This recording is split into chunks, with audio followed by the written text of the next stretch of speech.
विमल, पोलो, जोबा केसरी, हर पल मनाओ केसरी त्योहार। अच्छा, राजकिशोर तिवारी, भगदड़ दरअसल ये मची हुई है और बंगाल में तो एक महीने में 1,67,00,000 लोगों को लाइनों में रोज खड़े होना है और फिर ये नंबर पढ़ देती हूँ राजकिशोर तिवारी सर, ये 5,56,666 लोगों को रोज लाइनों में खड़े होना है। एक महीने में ये सारा प्रोसेस चुनाव आयोग निश्चिंत हो जाएगा।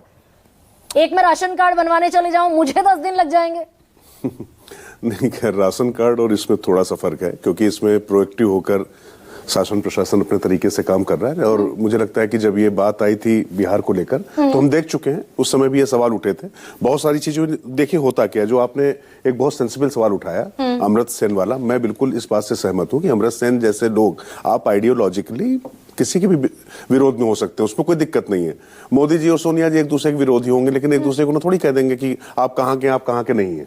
कहने का मतलब ये, लेकिन नहीं, ये सुकांत मजूमदार जो कहते दिखाई दे रहे हैं, बेहुदा बयान, इसका थोड़ा एनालिसिस कीजिए। देखिए, सुकांता मजूमदार, मुझे लगता है कि एक तो होता क्या है कि चुनाव के समय में राजनीतिक लोग जो होते हैं, उनको इस सेंसिटिविटी का भी ख्याल नहीं रहता है कि किसके बारे में किस तरीके से बात की जा रही है। अमृत सेन की इकोनॉमी से वो नोबेल पुरस्कार विजेता हो गए, तो इसका मतलब वो होली काऊ नहीं हो गए, उन पर सवाल नहीं उठाए जाएंगे। आप सवाल उठाइए, कोई दिक्कत नहीं। आप प्रधानमंत्री पर उठाते हैं, एक भारतीय नागरिक को एक केंद्रीय मंत्री कहता दिखाई दे रहा है कि वो तो अमेरिका के नागरिक, तो ये हल्का बयान है। इस तरीके के हल्के बयान नहीं होते, लेकिन दिक्कत यह है कि और अगर हम अमर्त्य सेन के साथ ये कर सकते हैं, तो जो बेचारे मजदूर हैं, झोपड़पट्टी वाले हैं, फुटपाथ पे सो रहे हैं, जो गरीब हैं, अनपढ़ हैं, बेरोजगार हैं, रिक्शे वाले, ठेले वाले, हम उनके साथ क्या करते दिखाई दे रहे होंगे? नहीं, मुझे लगता है कि वहां पर वो वोटर है, अमृत सेन उनके उस तरीके से वोटर नहीं है। जब उनके साथ में बीच में जाते हैं, वहां पर वो खांचों में बटे हुए लोग हैं। वहां पर रिक्शे वाले या कुली या इसकी बात नहीं है। सवाल हर राजनीतिक दल ये देखता है कि किस तरीके से कौन किसके पक्ष में है। लेकिन मैं फिर कह रहा हूं, ये बात बिल्कुल आपकी सहमत हूं मैं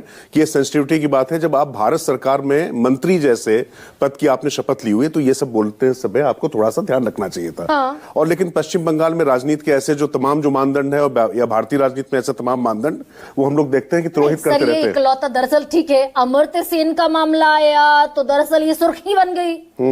जब तक टीएमसी की 4 बार की पार्लियामेंटेरियन है, संसद में बैठती है, उन्हें नोटिस किसने भेजा होगा कि भाई ना आओ, नागरिकता साबित करो? माँ को नोटिस भेज दिया, काकोली घोष की बहन को भेज दिया, 2 बेटों को भेज दिया, सरकारी अफसर है वो।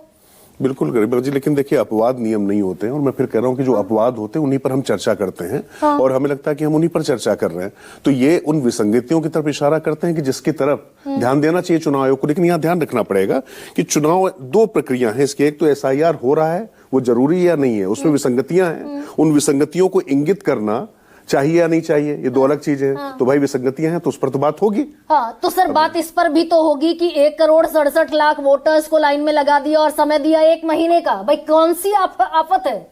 हाँ, लेकिन अब देखिए, इस तरीके से तो आप बात करेंगे तो यूपी में जहां पर भाजपा की सरकार है, वहां पे लगभग मेरे ख्याल से सर 14% से ज्यादा वोट जो है वहां पर जो है कट गए हैं। तो सर जो सवाल गोपाल अग्रवाल से कर रही थी, चुनाव आयोग की गर्दन फंसी है इस आंकड़े में। कल भी बीजेपी के प्रवक्ता फंसे हुए दिखाई दिए। मुझे लगता है कि देखिए, एक तरफ आप कह रहे हैं सर, एक तरफ आप कह रहे हैं 15,38,00,000 ने फॉर्म भरकर दे दिए, दूसरी तरफ आप कह रहे हैं कि 2,89,00,000 ने फॉर्म नहीं दिए।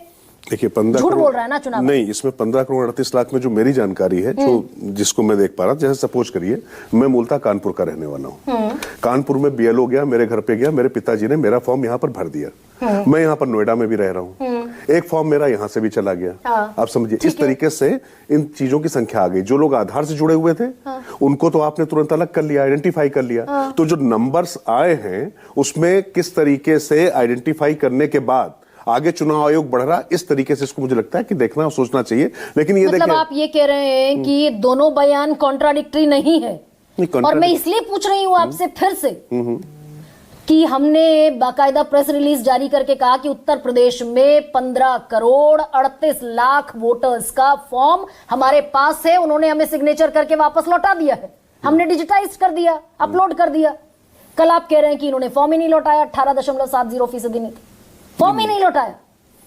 बिल्कुल, कंट्राडिक्शन कैसे नहीं होगा? कंट्राडिक्शन तो है ही। मैं तो आपसे कह रहा हूं, मैं आपको एक उदाहरण के तौर पे एक बात बता रहा हूं कि शायद इस तरीके की प्रक्रिया होगी, क्योंकि मुझे इसके बारे में इस तरीके से जानकारी नहीं है कि मतलब ये क्या इन्होंने, अगर ये धांधली वाली चीज है। क्योंकि मैं आपसे एक बात फिर कह रहा हूं कि जिस तरीके के प्रश्न लगातार उठते चले आ रहे थे, मैं कह रहा हूं कि 2 करोड़ वोटरों की बात अगर हो रही है, तो क्या 2,000 लोगों को सामने लाया जा सकता है? क्या ये काम भी विपक्ष या जो दूसरे राजनीतिक दल हैं वो नहीं कर सकते? या भारतीय जनता पार्टी के प्रवक्ता भी यहाँ कह रहे थे कि ये आप चुनाव आयोग से ये बात आप ले लीजिए, जवाब सर दे लीजिए। ये डिक्लेरेशन चुनाव आयोग क्यों नहीं दे देता? ये चुनाव डिक्लेरेशन कि भाई 2,17,00,000 लोग उत्तर प्रदेश जैसे बड़े राज्य में पते पर मिले ही नहीं, तो मेरे ख्याल से ये कह रहा है चुनाव आयोग। तो वो तो डेटा जारी कर ही रहे ना, मेरे ख्याल से वो तो पूरा डेटा जारी कर ही रहे वो कहाँ के वोटर बन गए भाई, आपने उत्तर प्रदेश से नाम काट दिया, कहाँ के वोटर बन गए, ये डेटा जारी कर सकता है चुनाव आयोग। अब मुझे लगता है मांग करनी चाहिए, मांग करते रहिए तो शायद थोड़े थोड़े जो है सबसे बड़े सवाल में उठाते रहिए तो निश्चित तौर पे कुछ दिन में जारी हो जाएगा, क्योंकि जब तक सवाल उठाए नहीं जाएंगे तब तक उसका उत्तर मिलेगा नहीं। लेकिन मैं आपसे सीरियस नोट पे एक बात कह रहा हूं, इसको दो हिस्सों में देखना चाहिए। एक तो ये जो प्रक्रिया, और इस प्रक्रिया के तहत कौन अपने राजनीतिक उद्देश्यों को पूरा करना चाहता है। अब सवाल ये कि इस प्रक्रिया पर सवाल क्या पहले से नहीं उठते चले आ रहे थे? प्रक्रिया शुरू हुई तभी इस प्रक्रिया को संदिग्ध बनाने की कोशिश भी की तो गई। सर कौन सा सवाल ऐसा था राजकिशोर जी जो इनवैलिड सवाल था?